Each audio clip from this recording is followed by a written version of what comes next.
بسم اللہ الرحمن الرحیم۔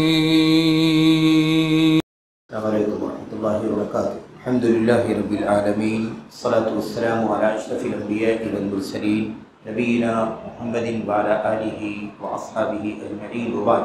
عن ثابت بن الضحاک رضی اللہ تعالی عنہ قال جاء رجل الى النبی صلی اللہ علیہ وسلم فقال یا نبی اللہ انی نذرت ان انحر ابلا ببوانا الى آخر الحدیث۔ برادران اسلام، دینی اور ملی بھائیوں، نوجوان دوستوں، احباب اور بزرگوں، قابل احترام ماں اور بہنوں، عزیز بچوں، جس مسئلے کے سلسلے میں، جس موضوع پر آپ کے سامنے باتیں ہو رہی ہیں اور اس کی آخری کڑیاں آپ کے سامنے چل رہی ہیں، جاری ہیں، وہ شرک کے اسباب و وسائل سے متعلق ہے۔ شرک کے اسباب کیا ہیں، شرک کے وسائل کیا ہیں؟ اس سلسلے کی بہت ساری باتوں کے بعد آج کے اس درس میں مزید ایک بات ہم اور آپ پڑھنے جا رہے ہیں۔ وہ وسیلہ یہ ہے شرک کے پھیلنے، پنپنے اور امت میں شرک آنے کے اسباب میں سے ایک سبب وہ یہ ہے کہ کوئی بھی آدمی عبادت کسی ایسی جگہ کرے جس جگہ پر شرک کا، جاہلیت کا، بت پرستی کا، یہود و نصارہ کا کبھی کوئی کام ہوتا رہا ہو، شرک نہیں کر رہا ہے لیکن ایسی جگہ پر اللہ کی عبادت کرنے جا رہا ہے جس جگہ پر کفر کی، شرک کی، بت پرستی کی، جاہلیت کی کوئی یاد باقی ہے، کوئی جاہلیت میں عبادت ہوتی رہی ہو، وہاں اس علاقے میں، اس بستی میں کوئی بت رہا ہو، کبھی کئی 100 سال پہلے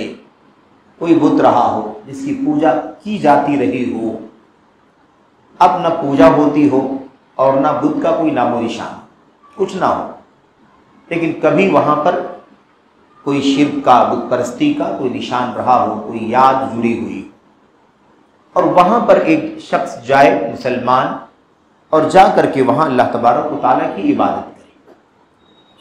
خصوصیت کے ساتھ عبادت کی بہت ساری قسموں میں سے ایک قسم ہے اللہ تبارک و تعالیٰ کے لیے ذبح کرنا، اللہ کے لیے ذبح کرنا، قربانی کرنا، خواہ وہ قربانی بطور عبادت ہو، عید الاضحیٰ میں جیسے ہم کرتے ہیں مثال کے طور پر، یا ایسے ہی جانور ذبح کرنا ہو، حلال جانور جس کا گوشت کھانا کھلانا جائز ہے مثال کے طور پر، ایسے جانور کو ذبح کرے، اللہ کا نام لے کر کے ذبح کرے، اللہ کی رضا کے لیے ذبح کرے، لیکن کہاں کرے؟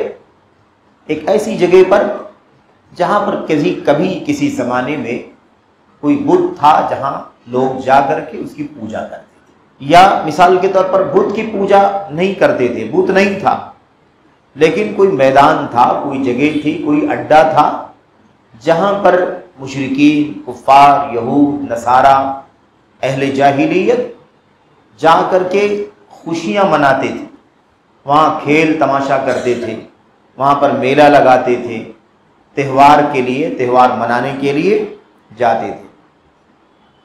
آج جگہیں ایسی مخصوص ہو جاتی ہیں آج بھی کہ لوگ مثال کے طور پر عرس ہوگا تو فلاں جگہ ہوتا ہے، اس کا میدان فلاں ہے، کیونکہ اتنی بڑی جگہ چاہیے کہ اتنی بڑی جگہ ملے گی، یا وہ جگہ لوگوں کے آنے جانے کے لیے آسان مثال کے طور پر، تو ایسا کوئی معاملہ ہو، یا آج کل جیسے مثال کے طور پر یہ کھیل تماشوں کے نام پر، میلے ٹھیلے کے نام پر آج کل سرکس کا بڑا زور ہوتا ہے خوشیوں کے موقع پر، اور اس کے لیے بھی بڑے بڑے میدانوں کو پہلے سے ہی لوگ کیا کرتے ہیں، مشغول کر لیتے۔ خیر، یہ بات سمجھانے کے لیے آپ کے سامنے عرض کی جا رہی ہے، کیونکہ یہ خود اپنے آپ میں ایک موضوع ہے کہ مسلم سماج میں، اسلامی سوسائٹی میں، مسلمانوں کے اکثریتی علاقے میں یہ سرکس کے نام پر، میلے ٹھیلے کے نام پر، ناٹک اور ڈرامے کے نام پر کوئی فنکشن، کوئی پروگرام چلے، اس میں مسلمان مرد جائیں، عورتیں جائیں، جوان جائیں، بچے جائیں۔ اسلام کسی دعوے کا نام صرف نہیں ہے، اسلام تو ایک زندگی کے دستور کا نام ہے۔ اسلام ہماری زندگی پہ ڈھلا ہوا ہے، ہمارا عقیدہ ستھرا ہو، ہماری عبادات ستھری ہو، ہماری تہذیب صحیح ہو، ہمارا کلچر صحیح ہو، ہماری زبان صحیح ہو، ہمارے اخلاق صحیح ہوں، ہمارا رہن سہن صحیح ہو، ہماری نگاہیں کنٹرول میں رہیں، ہمارے کان کنٹرول میں رہیں، ہمارے اعضاء اور جوارح سب کنٹرول میں رہیں۔ اسلام کے معنی تو کنٹرول ہی کے ہوتے ہیں، اور مسلمان کا مطلب ہوتا ہے کنٹرول میں رہنے والا۔ اور اگر کنٹرول میں نہیں ہے، شریعت کے کنٹرول میں نہیں ہے، اللہ تعالیٰ کے حکم اور نبی کی سنت کے کنٹرول میں، قابو میں نہیں ہے، تو دعویٰ اسلام کا ہے، کنٹرول کا دعویٰ ہے۔ اسلام کے معنی تابعداری کے ہوتے ہیں، اسلام کے معنی ماتحت ہونے کے ہوتے ہیں، اسلام کے معنی سرنڈر ہونے کے، سر تسلیم خم کرنے کے ہوتے ہیں۔ ہم دعویٰ بھی کرتے ہیں اسلام کا، مسلمان کا، نماز روزے قرآن کا نام بھی لیتے ہیں، اور اس کے بعد بے حیائی کا میلہ لگ جائے تو بھیڑ بھی لگا دیتے۔ کیسا اسلام؟ کون سا اسلام؟ ہماری حالت کہاں ہوتی جا رہی ہے؟ اس طرح کی اپنے آپ میں ایک مسئلہ ہے جس کے لیے الگ موضوع چاہیے، الگ وقت چاہیے۔ ابھی جو ہم بات کر رہے ہیں میرے بھائیوں، وہ ہے شرک کے وسائل میں سے ایک وسیلہ۔ کیا ہے وہ یہ ہے کہ جاہلیت، کفار، مشرکین کی کوئی یاد جڑی ہوئی ہو، میلہ تہوار وہاں لگتا رہا ہو، یا وہاں پر کسی بت کی مورتی کی پوجا ہوتی رہی ہو مثال کے طور پر، تو ایسی جگہ پر کوئی جا کر کے اللہ کی عبادت کرے، اللہ کے لیے کرے، اللہ کا نام لے کر کے کرے، شرک نہیں کرے، اللہ کے لیے عبادت کرے، لیکن اس جگہ پر جا کر کے کرنا، یہ شرک کے ذرائع میں سے ایک وسیلہ ہے، شرک کے وسائل میں سے ایک وسیلہ ہے۔ کل شیطان اسی کو راستہ بنائے گا، اسی کو دھیرے دھیرے ہے نا سبب اور ذریعہ بنا کر کے لوگوں کو اللہ تبارک و تعالیٰ کے علاوہ کی عبادت کرنے کی طرف لے جائے گا۔ تو یہ ہے اصل میں شرک کے وسائل اور شرک کے وسائل کا معنی۔ اب اس سلسلے میں آپ کے سامنے صرف اور صرف ایک روایت، اور معروف روایت ہے، آپ نے بار بار سنا ہے، لیکن اس موضوع کے حوالے سے اس کا تذکرہ ضروری ہے۔ سنن کے مصنفین نے، امام ابو داؤد نے اور دیگر محدثین نے اپنی کتابوں میں یہ روایت نقل کی ہے، صحیح روایت ہے۔ علامہ البانی رحمۃ اللہ علیہ نے اور دیگر لوگوں نے اس روایت کو صحیح قرار دیا ہے۔ روایت میں کیا ہے؟ صحابی رسول ہیں ثابت بن ضحاک رضی اللہ تعالیٰ عنہ، ثابت بن ضحاک رضی اللہ تعالیٰ عنہ روایت کرتے ہیں، اللہ کے نبی علیہ الصلوۃ والسلام کے سامنے موجود تھے، واقعہ پیش آیا، معاملہ ہوا، اللہ کے نبی نے اس کا جواب دیا، پورے واقعے کو انہوں نے سنا اور اس کی روایت کر رہے ہیں۔ کہتے ہیں کہ ایک شخص اللہ کے نبی علیہ الصلوۃ والسلام کی خدمت میں حاضر ہوا، ظاہر ہے کہ میں بھی تھا وہاں، اور اس آدمی نے آ کر کے اللہ کے نبی علیہ الصلوۃ والسلام سے ایک بات کہی۔ اس نے کہا اللہ کے نبی میں نے نظر مانی ہے۔ نظر ماننا یہ اپنے آپ میں ایک مسئلہ ہے کہ نظر کسی کو کہتے ہیں، پہلے یہ جان لیں نظر کا مطلب کیا ہوتا ہے۔ نظر کا مطلب یہ ہوتا ہے کہ آدمی اللہ تبارک و تعالیٰ کی کوئی عبادت اپنے اوپر لازم کر لے جو اللہ نے لازم نہیں کی ہے، اپنے اوپر کیا کر لے؟ لازم کر لے، واجب کر لے کہ میں 10 رکعت نماز نفل پڑھوں گا، میں اللہ کے لیے 10 رکعت نفلی نماز پڑھوں گا، میں 2 روزے رکھوں گا، میں 2000 روپے صدقہ کروں گا، یہ اپنے اوپر لازم کر لیں۔ لازم نہیں ہے، لازم کیا ہے؟ واجب کیا ہے؟ زکوٰۃ، جو فرض ہے زکوٰۃ واجب ہے، 5 وقتہ نمازیں ہیں واجب ہے، ایسے ہی روزہ ہے، ایسے ہی ہے نا نمازیں ہیں، جو واجب ہے وہ واجب ہے۔ لیکن ایک ایسی چیز جو واجب نہیں ہے اسے انسان کیا کرے؟ اپنے اوپر واجب کر لے۔ کیسے واجب کرے؟ کوئی اس کا اپنا مفاد ہو جو حاصل کرنا چاہتا ہو، یا کوئی تکلیف کی چیز ہو جس سے وہ بھاگنا اور اس کو ٹالنا چاہتا ہو، اور اس مقصد کے لیے اللہ تعالیٰ کی کوئی عبادت وہ اپنے اوپر واجب کرے۔ میں چاہتا ہوں کہ ایک آفت آنے والی ہے، وبا پھیلی ہوئی ہے نا، یا کوئی حادثے کا اندیشہ ہے، اور میں سوچتا ہوں کہ یہ حادثہ ٹل جائے، مجھ تک نہ آئے، میں بچ جاؤں۔ مثال کے طور پر وبا ہے، مجھے نہ پکڑے، تو میں اب اس وبا سے بچنے کے لیے کیا کروں؟ اپنے اوپر واجب کروں، اے اللہ اگر یہ وبا مجھے نہیں پہنچتی ہے، نہیں پکڑتی ہے، اور میں سیف رہتا ہوں، تو میں تیرے لیے 10 روزے رکھوں گا۔ للہ علیہ صیام 10 ایام، اس پر اللہ تبارک و تعالیٰ کے لیے 10 روزے واجب ہیں، اپنے اوپر واجب کر دیا، یا اس نے کہہ دیا کہ اللہ میرا بچہ بیمار ہے، اسے شفا یابی مل جائے گی تو میں 2000 روپے تیری راہ میں صدقہ کروں گا، واجب کر لیا اپنے اوپر سے۔ تو واجب تھی نہیں نا، واجب کر لیا اس نے۔ اب جب چونکہ اللہ کے نام سے واجب کیا اس نے کہ اللہ کے لیے کروں گا، تو کیسا بندہ ہو سکتا ہے اور کیسی بندگی ہو سکتی ہے کہ اللہ کے لیے اپنے اوپر واجب کریں اور پھر اس کو ادا نہ کریں؟ ادا کرنا ہی کرنا ہے۔ ایک ہی شرط ہے، 2 ہی شرط ہے ادا نہ کرنے کی، کہ اگر وہ جو اس نے طے کیا ہے، اپنے اوپر واجب کیا ہے، اگر وہ چیز کوئی غلط چیز واجب کر لیا ہے، گناہ کا کام واجب کر لیا ہے نا، گناہ کا کام واجب ہے۔ مثال کے طور پر اگر میرا بچہ شفا یاب ہو گیا تو میں اجمیر جاؤں گا، مثال کے طور میں عرس میں جاؤں گا، میں فلاں قبر پر مزار پر جا کر کے پھول چڑھاؤں گا، مثال کے طور پر۔ تو اب چونکہ یہ شرکیہ کام ہے، بدعقیدگی کا کام ہے، اس لیے ایسی حرام اور شرک والی نظر ماننا جائز، پورا کرنا جائز، ماننے کو تو مان ہی لیا ہے لیکن پورا کرنا جائز نہیں ہے، پورا کرنا جائز نہیں ہے، لیکن پورا نہیں کرنا ہے، جائز نہیں ہے، پورا نہیں کر سکتا وہ، کیونکہ گناہ نہیں کر سکتا وہ اللہ کے لیے، جائز نہیں ہے اس کے، لیکن مانا تھا تو آپ کرے کیا؟ اللہ کے ساتھ طے کیا ہے نا اس نے، اللہ تیرے لیے میں نے اپنے اوپر واجب کر لیا ہے۔ واجب جو چیز کی تھی وہ غلط تھی، لیکن اللہ تبارک و تعالیٰ کے لیے واجب کیا تھا اس نے۔ اور یہ نظر مان لینا، اپنے اوپر واجب کر لینا، ایسے ہی ہے جیسے کوئی اللہ کی قسم کھا لے، تو قسم کھا لے تو اس کو پورا کرنا ضروری ہے، اور قسم کھا کر کے پورا نہیں کرے گا تو قسم ٹوٹ جائے گی، اور قسم ٹوٹے گی تو کفارہ دینا ہو۔ بالکل جو حکم قسم کا ہے وہی حکم نظر کا ہے، جو حکم قسم کا ہے وہی حکم نظر کا ہے۔ اگر نظر غلط چیز کی مان لیا ہے تو پورا کرنا جائز نہیں ہے، لیکن چونکہ وہ غلط مانا تھا، اس کا جرم تھا، وہ مانا اللہ کے لیے تھا، اس لیے جیسے بندے ایک دوسرے کے ساتھ وعدہ کرتے ہیں، طے کرتے ہیں، پورا نہیں کرتے، ایسے اللہ کے ساتھ نہیں کر سکتے۔ پورا نہ کرنا جرم ہے، اسے کفارہ دینا ہوگا، اور پورا کرنا جائز نہیں، اس لیے کہ حرام چیز کی نظر مانا ہے۔ ایک چیز یہ ہے، ایسی صورت میں پورا کرنا جائز نہیں، کفارہ دینا ہوگا۔ دوسری چیز کیا ہے؟ ایسی چیز کی نظر مانے جو اس کے بس میں نہیں، اس کے بس میں نہیں۔ مثال کے طور پر کہے کہ اس بلڈنگ کو میں اللہ کے لیے وقف کر دوں گا، بلڈنگ اس کی نہیں ہے، سمجھ رہے ہیں؟ اس کی ملکیت نہیں، کیسے وقف کر سکتا ہے؟ اس کا ہے نہیں، وہ اس کی ملکیت سے باہر ہے۔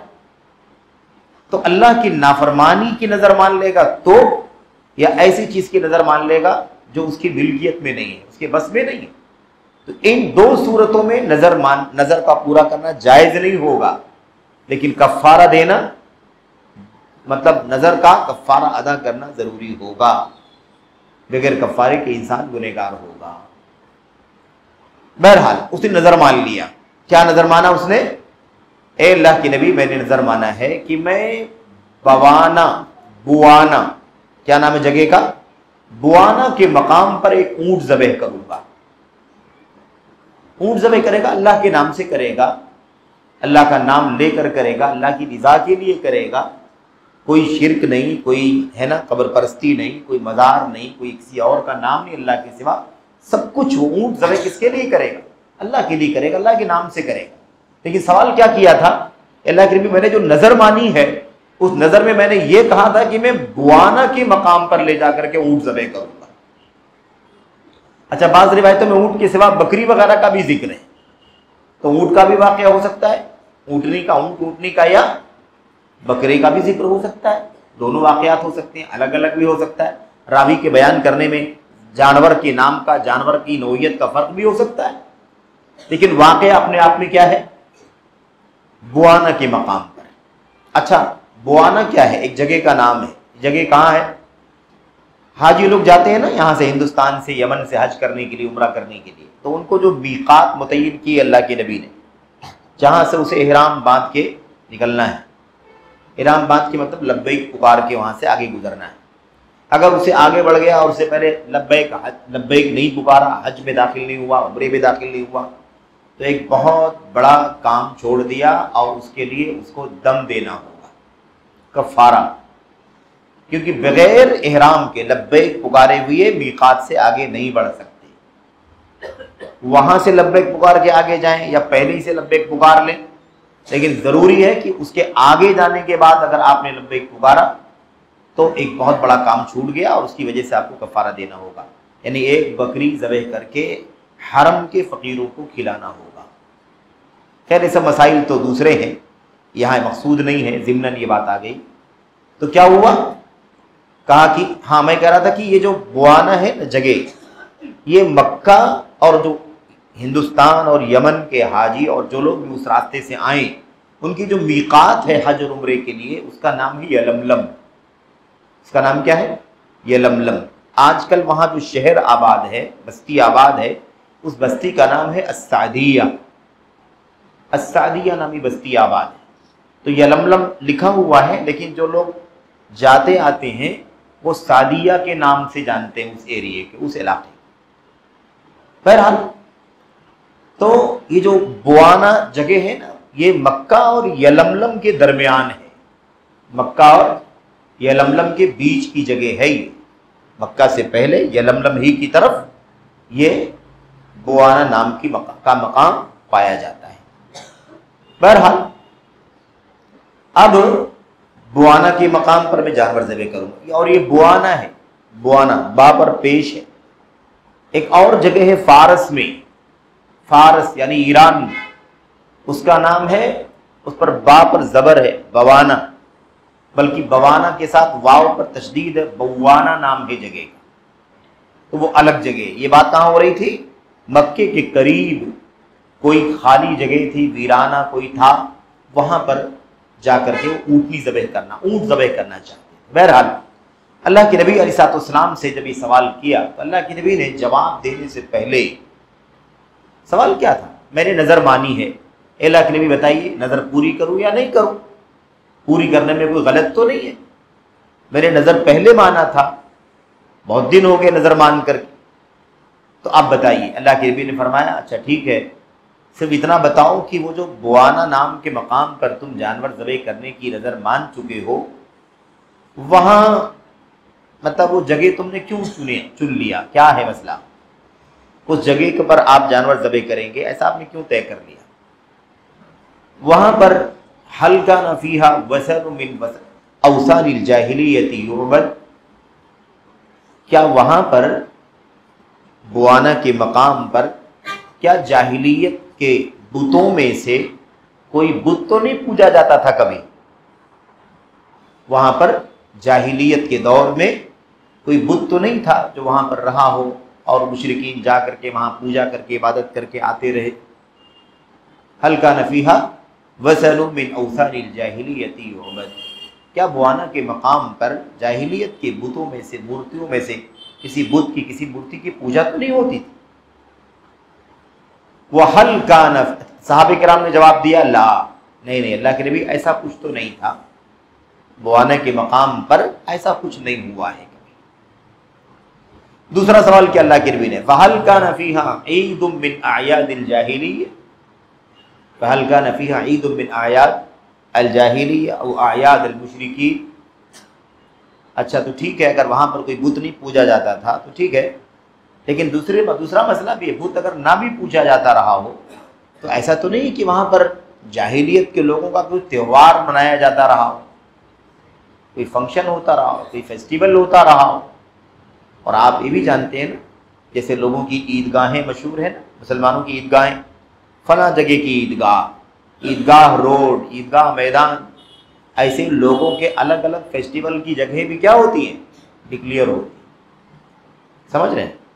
فلاں تہوار کا میدان فلاں، تو جانا جاتا ہے کہ فلاں دھرم کے لوگ، فلاں مذہب کے لوگ اس جگہ پر اپنا کیا کرتے ہیں؟ تہوار مناتے ہیں۔ تو اللہ کے نبی نے دوسرا سوال کیا کہ کیا وہاں پر جاہلیت میں کوئی تہوار تو نہیں منایا جاتا تھا؟ اللہ کے نبی کے سوال کے جواب میں صحابہ نے پھر لفظی میں جواب دیا، کہا نہیں اللہ کے نبی وہاں پر کوئی تہوار بھی نہیں منایا جاتا۔ اللہ کے نبی علیہ السلام نے فرمایا فَأَوْفِ بِنَذَرِ، آپ نے فرمایا تو ٹھیک ہے، یہ دو مسئلے تھے بڑے، اگر بتوں کی کسی بت کی پوجا ہوتی رہی ہو یا وہاں کوئی تہوار منایا جاتا رہا ہو تب تو تمہارے لیے وہاں جا کر کے جانور کو ذبح کرنا جائز نہیں ہوتا. لیکن ایسا کچھ نہیں ہے, دونوں مسئلہ نہیں ہے. فَأَوْفِي بِنَذَرِي, تو جاؤ اپنی نظر پوری کرو. یعنی کیا مطلب, لے جاؤ اونٹ کو اور وہاں پر ذبح کرو اللہ کے نام سے, اور لے جاؤ کھاؤ کھلاؤ, کوئی بات نہیں. اور اس کے بعد اللہ کے نبی صلی اللہ علیہ وسلم نے فرمایا فَإِنَّهُ لَا نَذَرَ فِي مَعْصِيَةِ اللَّهِ وَلَا فِي مَا لَا يَمْلِكُ ابْنُ آدم. اللہ کے نبی نے فرمایا اس لیے کہ نظر کا جو مسئلہ ہے وہ یہ ہے کہ اللہ کی نافرمانی میں کوئی نظر نہیں پوری کی جائے گی. اللہ کی نافرمانی کی کوئی نظر پوری نہیں کی جائے گی. اور دوسری چیز, اور جس چیز کی ملکیت انسان کی نہیں ہو اس کی بھی نظر اگر مان لے تو بھی اسے پورا نہیں کیا جائے. تو جو ملکیت سے باہر ہے کیسے پورا کریں گے اسے؟ ہمارا سامان نہیں ہے. کوئی کہے کہ یہ موٹر سائیکل ہے میں اللہ کے راستے میں دے رہا ہوں, آپ کی نہیں ہے موٹر سائیکل, کیسے اللہ کے راستے میں صدقہ کر سکتے ہیں آپ؟ ملکیت نہیں, ٹھیک ہے.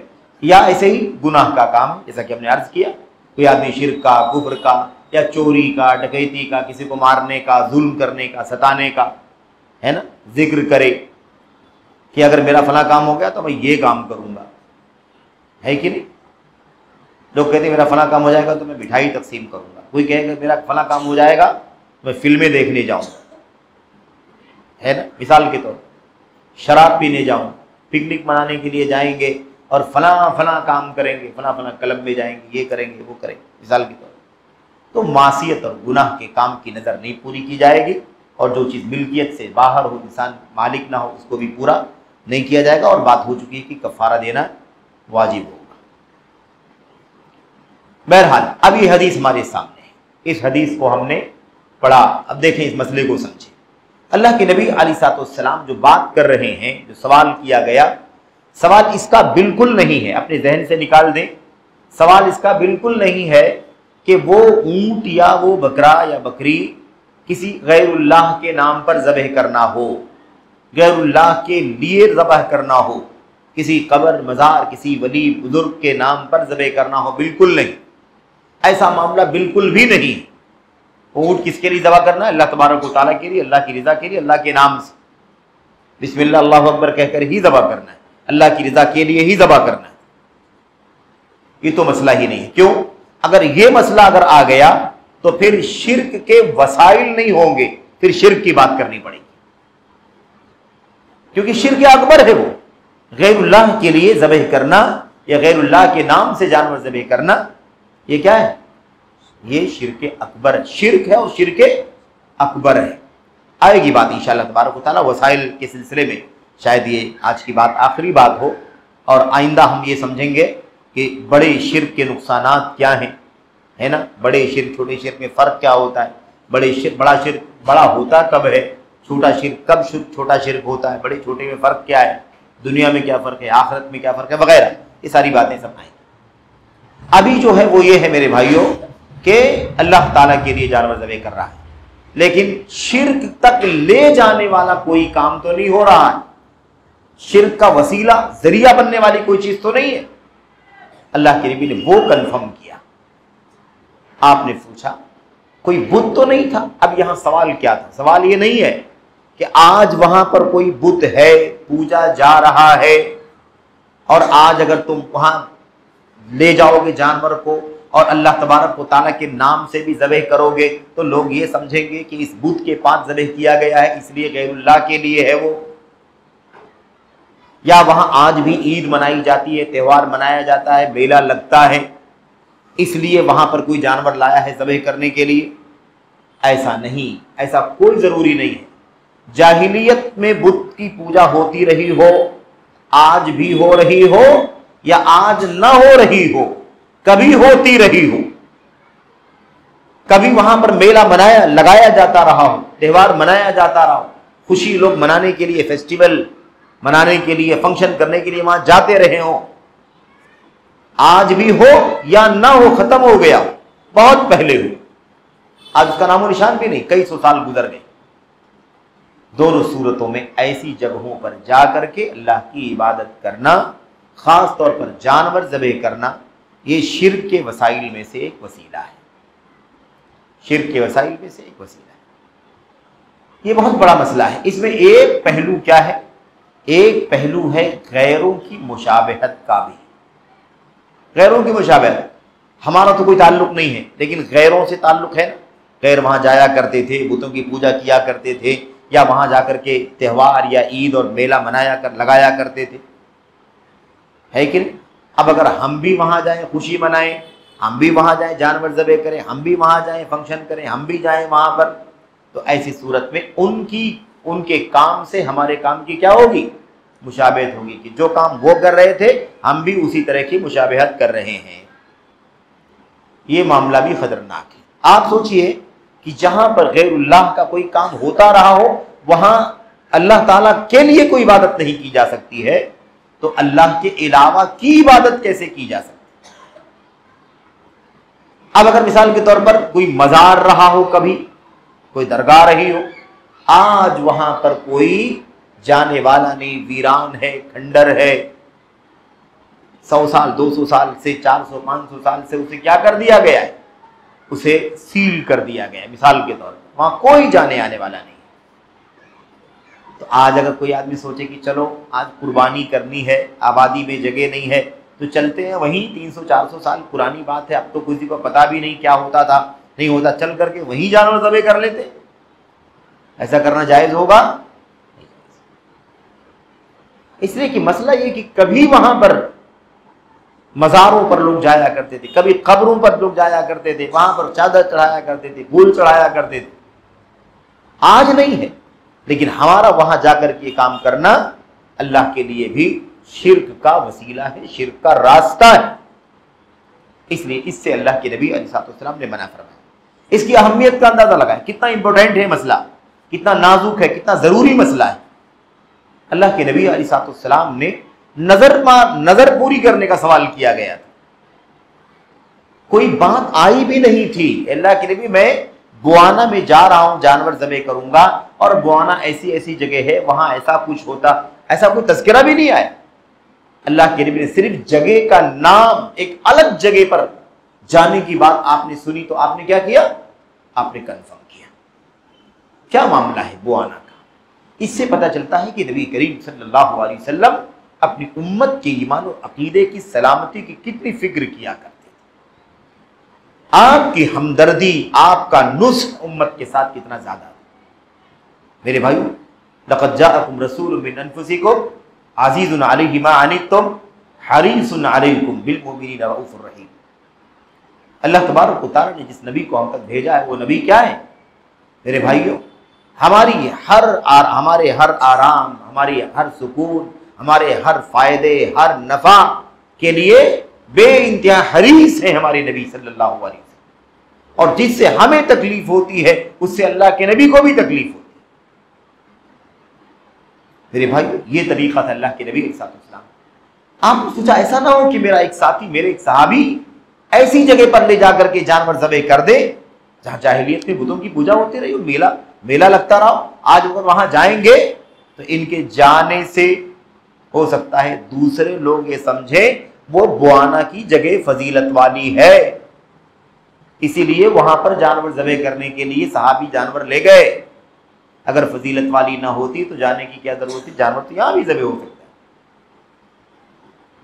تو لوگوں کی طرف، لوگوں کے ذہن میں، دل میں کیا ہوگا؟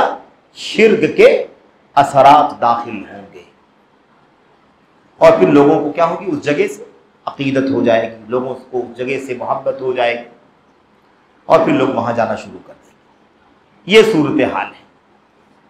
اب ایک بات تو یہ ہوگی، اللہ کے نبی صلی اللہ علیہ وسلم کا فکر مند ہونا اپنی امت کے دین، ایمان، عقیدے، ان کی توحید کی سلامتی کی فکر، اور دوسری چیز اللہ کے نبی علیہ السلام کا اپنی امت کے سوالات کے جوابات کا اہتمام۔ میرا ساتھی کیا پوچھتا ہے، میرے صحابی کی طرف سے کیا سوال آیا ہے، اس میں کون سی باریکیاں ہیں، ہے نا؟ پورے اہتمام کے ساتھ، اعتنا کے ساتھ، توجہ کے ساتھ اللہ کے نبی علیہ السلام اپنے صحابہ کرام کے مسائل کو سنتے تھے، جواب دیتے تھے، مسائل کو حل کرتے تھے، انہیں مطمئن کرتے۔ عقیدے کے مسائل، وہ بھی کون سے مسائل؟ عقیدے کے مسائل، ایمان کے مسائل، توحید کے مسائل۔ یہ مسائل انسانی زندگی میں اللہ کے دین کے سب سے بڑے مسائل۔ اسی لیے توحید کا موضوع سب سے زیادہ قرآن کریم میں بیان ہوا ہے، اور اللہ کے نبی کی سیرت کا بیشتر حصہ توحید بیان کرنے کے لیے اور شرک کی تردید کرنے کے لیے استعمال ہوا ہے۔ 23 سالہ اللہ کے نبی صلی اللہ علیہ وسلم نے نبوت کے بعد کتنی زندگی گزاری ہے؟ 23 سال، جس میں سے 13 سال مکے کے تو پورے کے پورے توحید بیان کرنے کے لیے اور شرک سے، بت پرستی سے، پتھر، شجر، حجر، قمر، ان سب سے آگاہ کرنے کے لیے گزرا۔ دیوی دیوتا، ولی، نبی، رسول، ان کی عبادت بندگی نہیں ہو سکتی، توحید سمجھانے کے لیے، شرک کی نفی کرنے کے لیے۔ اور آخرت آئے گی، موت آئے گی، قیامت آئے گی، اللہ کے سامنے کھڑا ہونا ہے، حساب دینا ہے، جواب دینا ہے، جنت یا جہنم کا فیصلہ ہونا، یہ سمجھانے کے لیے اسی میں 13 سال گزر گئے پورے کے پورے۔ تو آدھے سے زیادہ تو ایسے ہی گزر گئے توحید ہی کے اندر۔ اور مکے کے بعد مدینے کی جو 10 سالہ زندگی ہے، کیا اللہ کے نبی نے مدینے کے اندر توحید نہیں بیان کیا؟ کون سی مدنی صورت ہے اس میں توحید کا ذکر نہیں ہے بار بار اور شرک کی تردید نہیں ہے بار؟ ہر مدنی صورت کے اندر، ہر مدنی صورت۔ مکی صورتوں میں مسائل نہیں، عقیدہ، آخرت، موت، قیامت، اس کا تذکرہ، دنیا کے فنا ہو جانے، دنیا کے ہے نا پائیدار نہ ہونے، زوال پذیر ہونے، چاند ایسا ہوگا، سورج ایسا ہوگا، ستارے بے نور ہو جائیں گے، ہے نا، زمین کا یہ حال ہوگا، سمندر کا یہ حال ہوگا، دریا کا یہ حال ہوگا، پہاڑ چلنے لگیں گے، بہنے لگیں گے، قیامت کا منظر بیان کیا۔ لیکن مدنی زندگی کے اندر اس کے ساتھ ساتھ احکام بیان کیے گئے، اور توحید کی جو باتیں اور ایمان اور خالص عبادت کی جو باتیں کی گئی اور شرک سے جو آگاہ کرنے کی باتیں بیان کی گئی قرآن کریم کے اندر، اسی کو سمجھانے کے لیے واقعات اور قصے بیان کیے گئے۔ قصے جب کہا جائے تو ذہن چلا جاتا ہے غیر مستند، بے سر پیر کے قصوں کی طرف، ہرگز نہیں۔ قرآن کریم کے قصے، قرآن کریم کے واقعات، قرآن کریم میں انبیاء کی قوموں کی داستانیں جو بیان کی گئی ہیں، دنیا میں اس سے معتبر سورس نہیں ہے کوئی۔ اللہ کی کلام قرآن کریم سے زیادہ معتبر کیا چیز ہے میرے بھائیو؟ تو یہ جو واقعات نبیوں کے اور ان کی قوموں کے بیان کیے گئے، وہ کس لیے؟ یہی بتانے کے لیے کہ انہوں نے کفر کیا، شرک کیا تو اللہ کا یہ عذاب آیا، پتھر کی بارش ہو گئی، تیز آواز آ گئی، سیلاب آ گیا، طوفان آ گیا، ڈبو دیے گئے، جلا دیے گئے، سمجھ رہے ہیں؟ یہ سب دھنسا دیے گئے۔ یہ ساری باتیں کیوں بیان کی گئی؟ وہی توحید کی دعوت دینے، شرک سے منع کرنے۔ اور اگر تم توحید اختیار کرو گے تو یہ ہوگا، اور اگر شرک کرو گے، اگر نبیوں کی بات نہیں مانو گے، شرک اور بت پرستی پر لگے رہو گے، تو تمہارا بھی وہی حشر ہوگا جو فلاں فلاں قوم کا حشر ہوا، قوم نوح کا، قوم ہود کا، قوم صالح کا، اور قوم شعیب کا، اور ایسے ہی قوم ابراہیم کا، اسماعیل کا، موسیٰ کا، سارے انبیاء علیہ السلام کا کہ قوموں کا جو حشر ہوا شرک اور بت پرستی کی وجہ سے، جرائم کی وجہ سے، وہی حشر تمہارا بھی ہوگا، یہ بتانے کے لیے۔ سمجھ رہے ہیں؟ اس لیے اس میں سب سے زیادہ جس موضوع پر گفتگو اللہ کے نبی کی 23 سالہ زندگی میں ہوئی، قرآن کریم میں، سنت میں سب سے زیادہ، وہ کون سا موضوع ہے؟ توحید کا اہتمام اور شرک سے دوری اور بیزاری، شرک سے دوری، بیزاری، ہے نا، اس سے نفرت دلانا، اس کا بائیکاٹ کرنا، اس کو بے نقاب کرنا، اور توحید کو مختلف پہلوؤں سے، پیرائیوں سے، الوہیت، ربوبیت، اسماء و صفات کے انداز کے تمام گوشوں کو کھول کھول کر کے بیان کرنا، یہ موضوع سب سے زیادہ بیان ہوا ہے۔ تو میرے بھائیوں، آج بھی اگر ہمارے علماء، توحید و سنت کے علماء، ہاں وہ دنیا کے کسی بھی گوشے میں، خطے میں رہتے ہوں، عرب ہوں، عجم ہوں، بر صغیر ہوں، یا کسی بھی علاقے میں رہتے، اگر ہمارے علماء توحید کو پرائرٹی میں رکھتے ہیں، ترجیحات میں، اور شرک کی تردید کو بھی ترجیح میں رکھتے ہیں. سب سے زیادہ ممبروں سے، اسٹیجوں سے، جلسوں سے، ہے نا، اور مساجد سے، کرسیوں سے اگر سب سے زیادہ باتیں ہوتی ہیں توحید کی اور شرک کی تردید کی، تو یہ قرآن کریم اور نبی کی سنت کا مقصود ہے. اللہ یہی چاہتا ہے، اللہ کے نبی علیہ السلام یہی چاہتا ہے. امت کو توحید سے آگاہ کرو، شرک سے ڈراؤ. ایسا نہ ہو کہ امت عبادت بھی کرے، فرائض بھی ادا کرے، نوافل بھی ادا کرے، راتوں کو جاگے شب بیداری بھی کرے، لیکن اس کا عقیدہ شرکیہ ہو تو یہ ساری نیکیاں کس کام کی ہوں گی؟ آج جو لوگ تانا دیتے ہیں، اہل حدیثوں کی جھولی میں توحید کے سوا کچھ نہیں. کہتے صرف توحید بیان، جب دیکھو توحید، جب دیکھو توحید، جب دیکھو شرک کے خلاف، جب دیکھو سنت کی بات، بدعت کے خلاف، یہ قبروں کے خلاف، مزاروں کے خلاف، ہے نا. تو میرے بھائیوں، بات سمجھنے کی یہ ہے، میری بہنوں سمجھنے کی بات یہ ہے کہ اللہ کا کلام توحید کی دعوت سے بھرا ہوا ہے. اللہ کے نبی کی سنت توحید کی دعوت سے بھری ہوئی ہے. قرآن کریم شرک کی تردید سے بھرا ہوا ہے. اللہ کے نبی کی سنتیں شرک کی تردید سے بھری ہوئی ہیں.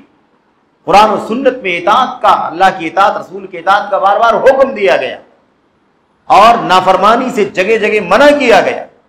کیوں نہ امت کے سچے علماء اللہ کے بندوں کو توحید کا حکم دے، شرک سے ڈرائیں، کیوں نہ انہیں سنت کی اتباع کا حکم دے اور بدعت سے آگاہ کریں، کیوں نہ کریں؟ یہی مشن. اس لیے کہ یہ اگر ڈوب گیا، ضائع ہو گیا، تو پہاڑوں کے برابر نیکیوں کا کوئی فائدہ نہیں. یہ بہت بڑا مسئلہ ہے. اور جو لوگ عقیدے کی بات مت کرو، توحید کی بات مت کرو، شرک کے خلاف مت بولو، مشرکین کے خلاف مت بولو، یہ قبروں کے خلاف، مزاروں کے خلاف مت بولو، اس سے جھگڑا ہوگا، انتشار ہوگا اور آپس میں تنازع کھڑا ہو جائے گا. کیا بیان کرو؟ نماز کی طرف بلاؤ، روزے کی طرف، فضائل کی طرف، ہے نا، نیک کاموں کی طرف آؤ، یہ کرو وہ کرو، اس کا اتنا اجر ملے گا. یقیناً صحیح دلائل میں جو فضائل ثابت ہیں وہ بھی دین ہیں، سے انکار نہیں ہے. لیکن سوال یہ پیدا ہوتا ہے کہ یہ فضائل اگر انسان کے پاس جمع ہو جائیں لیکن اس کا عقیدہ اگر درست نہ ہو، توحید خالص نہ ہو، تو وہ جنت میں جائے گا کیا؟ تو ہمدرد کون ہے؟ کسی کا ہمدرد کون ہے جو ہم کو، آپ کو شرک سے ڈرائے، توحید کی دعوت دے، اللہ کے رسول کی نافرمانی سے ڈرائے اور اطاعت اور اتباع کا حکم دے؟ وہ ہمارا ہمدرد میرے بھائی، یا وہ ہمارا ہمدرد ہے جو ہمیں نیکی کے کام تو بتاتا ہے لیکن نیکی کی جڑ اور بنیاد نہیں بتلاتا. سب سے بڑی نیکی توحید اور سب سے بڑا جرم روئے زمین کا کیا ہے؟ شرک باللہ ہے. چوری مت کرو، زناکاری مت کرو، فحاشی مت کرو، یہ تو بتلاتا ہے، لیکن یہ نہیں کہتا ہے کہ مزاروں پر، قبروں پر جا کے سر ٹیکتے ہو وہ ان سارے گناہوں سے کہیں زیادہ بڑا ہے. ڈراتا ہے. قبروں پر جاؤ، بہت خوش عقیدت ہے، محبت ہے، اولیاء سے لگاؤ ہے، صالحین سے لگاؤ ہے، گستاخ نہیں ہے نبیوں کا، گستاخ نہیں ہے اولیاء کا. یہ طریقہ میرے بھائیوں بہت بنیادی مسئلہ ہے. حافظ امام ابن القیم رحمۃ اللہ علیہ نے اپنی کتاب میں لکھا، قرآن کریم کی کوئی ایک بھی آیت ایسی نہیں ہے جس میں کسی نہ کسی طرح اللہ کی توحید کا بیان نہ کیا گیا ہو. ہر آیت میں اللہ کی توحید کا بیان ہے، ہر آیت میں توحید ہے. کوئی آیت ایسی نہیں ملے گی جس میں توحید کا بیان نہ ہو. اور پھر سمجھاتے ہیں، کیا کہتے ہیں؟ یا تو توحید کا حکم دیا گیا ہوگا، یا توحید پر چلنے والوں کی فضیلت بیان کی گئی ہوگی. توحید پر چلنے والوں کو دنیا میں کیا ملے گا، آخرت میں کیا ملے گا، وہ بیان کیا گیا ہوگا. ان کا دنیا میں مقام کیا ہوگا، آخرت میں مقام کیا ہوگا، وہ بیان کیا گیا ہوگا. یا شرک سے منع کیا گیا ہوگا، شرک سے روکا گیا ہوگا. شرک کرنے والوں کا انجام دنیا میں کتنا برا ہوگا، آخرت میں کتنا برا ہوگا، یہ بیان. یعنی کسی نہ کسی طرح سے ہر آیت میں توحید کا بیان ہے. تو ہماری اور آپ کی ذمہ داری ہے کہ ہم توحید کی حقیقت کو سمجھنا چاہتے ہیں تو شرک اور شرک کے وسائل اور ذرائع کو اور چھوٹے شرک بڑے شرک کو لازمی طور پر جانیں، اس لیے کہ دین کی بنیاد توحید، انبیاء کی دعوت کی بنیاد توحید۔ شرک بہت ساری باتیں آپ کے سامنے اس سے پہلے آئی ہیں، شروع میں شرک تو بعد میں آیا۔ شرک کب آیا؟ آدم علیہ السلام کے پیدا کیے جانے کے 1000 سال کے بعد دنیا میں شرک شروع ہوا۔ اس سے پہلے شرک کا نام و نشان ہی توحید ہی توحید، اسلام ہی اسلام، ایک اللہ کی عبادت، ایک اللہ کی بندگی، کوئی مشرک نہیں، کوئی قبر پرست نہیں، کوئی مزاری نہیں، کوئی اللہ کے علاوہ اللہ کے انبیاء صالحین اولیاء کی قبروں پر جا کر کے ان کے سامنے ہاتھ اٹھانے والا نہیں، ان سے مدد مانگنے والا نہیں، فریاد کرنے والا نہیں، کچھ بھی نہیں، بالکل نہیں۔ تو ہماری اور آپ کی ذمہ داری کیا ہے کہ ہم اپنی توحید کو بچائیں شرک کی ملاوٹوں سے، شرک تک لے جانے والے اسباب، وسائل اور ذرائع کو جانیں، اس کا علم حاصل کریں اور اس سے ایک دم الرٹ رہیں۔ ایسا نہ ہو کہ ابھی تو یہ شرک میں نہیں کر رہا ہوں لیکن یہ چیز منع ہے اسلام میں، کیونکہ اگر میں ایسا کروں گا تو دھیرے دھیرے شیطان وسوسہ ڈالے گا، ورگلائے گا، بہکائے گا اور انسان کو شرک میں مبتلا کر دے گا، جیسے دھیرے دھیرے کر کے نوح علیہ السلام کی قوم کو شرک کرنے اور بت پرستی کرنے پر لگا دیا۔ بھئی وہی قوم جس میں کوئی شرک ہوتا ہی نہیں تھا، آپ سوچئے 5 اللہ کے نیک بندوں کا نام آیا، اللہ کی عبادت بندگی کرتے تھے، وہ شرک کا نام نشان ہی نہیں۔ شیطان نے سوچو کیسا، کس طرح ورگلایا ہوگا، کتنا بہکایا ہوگا، کتنا گمراہ کیا ہوگا کہ انسانیت میں شرک ہے ہی نہیں، اس کو شروعات کرا دیا۔ آج کیا، آج تو شرک موجود ہے، ٹھیک ہے، یہاں نہیں ہے ہم کو بھی بہکا دیا، یہاں نہیں ہے ان کو بھی بہکا دیا، وہاں نہیں ہے ان کو بھی بہکا دیا، لیکن دنیا میں شرک ہے کہ نہیں ہے؟ لیکن اس وقت جب دنیا میں شرک کا نام و نشان ہی نہیں تھا، پہلی بار ایک قوم کو توحید کے خلاف شرک منوا دیا۔ تو جو قوم کو توحید سے نکال کر شرک میں ڈال سکتا ہے، گمراہ کر سکتا ہے، وہ گلی گلی میں ہونے والے شرک کے ماحول میں کیوں نہیں شرک پھیلا سکتا؟ بات سمجھ میں آ رہی کہ نہیں آ رہی؟ اس لیے معاملہ بہت نازک ہے۔ اور انشاءاللہ تبارک و تعالیٰ چند وسائل تھے، اور بھی وسائل ہو سکتے ہیں، میں سمجھتا ہوں ہم نے کافی باتیں کر لی۔ شرک کے سلسلے مزید باتیں انشاءاللہ تبارک و تعالیٰ اگلے درسوں میں ہوں گی۔ اللہ سے دعا کرتے ہیں کہ اللہ تعالیٰ ہم سبوں کو شرک چھوٹا ہو بڑا ہو اسے اچھی طرح سے علم اور دلائل کے ساتھ علم حاصل کرنے کی توفیق عطا فرمائے، تاکہ جانیں اور جان کر کے اپنے آپ کو اس سے بچائیں اور لوگوں کو بھی آگاہ کریں، ڈرائیں، اور شرک تک لے جانے والے سارے راستے جو ہیں اس سے بھی لوگوں کو چوکن نہ کریں۔ لوگوں کو سمجھایا جاتا، لوگ کیا کہتے ہیں، کہاں میں شرک کر رہا ہوں؟ آپ شرک کر نہیں رہے ہیں، لیکن جس راستے پر آپ جا رہے ہیں کل یہ شرک کرنے کا ذریعہ بن جائے۔ کون کہتا کہ آپ شرک کر رہے ہیں؟ نہیں کر رہے ہیں، لیکن جہاں آپ جا کر کے کام کر رہے ہیں وہاں جا کر کے یہ کام کرنا شرک کا دروازہ کھولنا ہے، اس لیے اس سے بچنا ضروری ہے۔ اللہ سے دعا ہے کہ اللہ تعالیٰ ہم سب کو سمجھنے کی، عمل کرنے کی توفیق عطا فرمائے۔ آمین رب العالمین۔ السلام علیکم ورحمۃ اللہ۔